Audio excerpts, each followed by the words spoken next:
Hoje a gente vai mergulhar numa das profecias mais curtinhas e, ao mesmo tempo, mais misteriosas da Bíblia. Isaías, capítulo 18.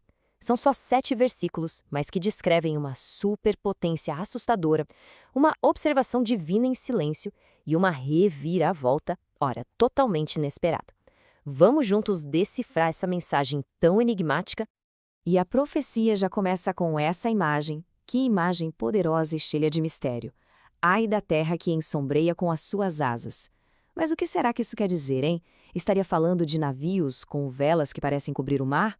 Ou quem sabe de um exército que se espalha pelo território como uma sombra? Essa primeira frase ela é a chave para a gente desvendar todo o resto. O mais interessante é que o próprio texto funciona como uma espécie de dossiê, sabe? Ele vai nos dando pistas para a gente conseguir identificar essa nação misteriosa. E a primeira pista? Seus mensageiros, que estão numa missão muito urgente. A cena descrita é quase de cinema, dá para imaginar. Barcos de papiro, super leves, ágeis, cortando as águas. E olha, não são barcos de carga, são embarcações de embaixadores, os tais mensageiros velozes. A urgência é quase palpável. Isso já nos diz que se trata de uma nação que consegue projetar seu poder e sua influência muito rápido através dos rios. E aí, o perfil fica ainda mais claro. O texto descreve esse povo fisicamente, como pessoas altas e de pele lisa. Mas é a reputação deles que realmente impressiona. Um povo terrível, uma nação forte e esmagadora. Sem sombra de dúvida, a gente está falando de uma superpotência militar, uma força para ser, e muito, temida. Então a pergunta central começa a se formar na nossa cabeça: afinal, quem é esse povo? Com mensageiros tão rápidos, uma reputação assustadora e um poder que esmaga tudo pela frente. O texto constrói todo esse suspense, mas a resposta final, ela não é bem o que a gente espera. E agora, a perspectiva da profecia muda, e muda drasticamente. A gente sai desse cenário geopolítico aqui da Terra e o foco sobe para uma perspectiva divina.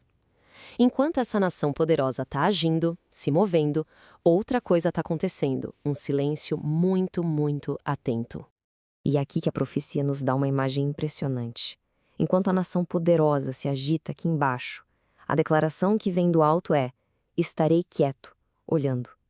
E veja bem, não é um silêncio de indiferença, de jeito nenhum. É um silêncio de observação atenta. É aquela calma que vem antes de uma ação decisiva. E olha só que incrível como essa observação divina é descrita. A profecia usa uma dupla metáfora fantástica. A presença de Deus é como o ardor do sol, sabe? Intensa, poderosa, mas, ao mesmo tempo, é como a nuvem de orvalho, sutil e que traz vida. É a união perfeita de poder e delicadeza numa única imagem. Dessa observação silenciosa, a profecia agora passa para a ação divina. E a metáfora muda de novo. A gente sai da observação e vai para a agricultura, mais especificamente para o ato de podar uma vinha. O texto é muito específico sobre o momento exato. A intervenção acontece antes da cega, bem na hora em que tudo parece perfeito, com as uvas quase prontas para amadurecer. Ou seja, é no auge do poder dessa nação, quando a vitória parece garantida, que a foice divina age. É uma ação súbita, precisa e, olha, definitiva. E o que acontece com o poder dessa nação que era simbolizado por esses ramos cortados? Eles são simplesmente deixados ali para as aves de rapina e os animais selvagens. Olha que imagem forte de humilhação total. O poder que antes era tão temido, agora vira resto nas montanhas. Depois de descrever o poder, a observação divina e essa poda súbita, a profecia dá uma última e surpreendente virada. É aqui que ela revela o destino final desse povo tão temível. E só para não deixar nenhuma dúvida, a profecia repete a descrição intimidadora. A gente está falando daquele mesmo povo alto, terrível, forte e esmagador.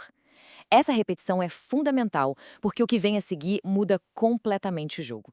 E aqui está a grande reviravolta. Esse mesmo povo, a nação esmagadora, de repente é visto trazendo um presente ao Senhor. E eles não vêm como conquistados, não. Eles vêm como ofertantes, por vontade própria. O poder que um dia foi temido, agora se curva em um ato de adoração. Então, o ponto central de tudo isso é esse contraste impressionante. A nação que era definida pela sua força militar, termina sua jornada num ato de reverência lá no Monte Sião, o lugar simbólico da presença de Deus. O poder terreno, depois de ser observado e podado, finalmente é redirecionado para um propósito divino.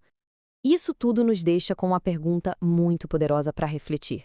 A jornada dessa nação, de um poder esmagador a um ofertante humilde, revela algo muito profundo sobre a natureza da força, da soberania e da redenção.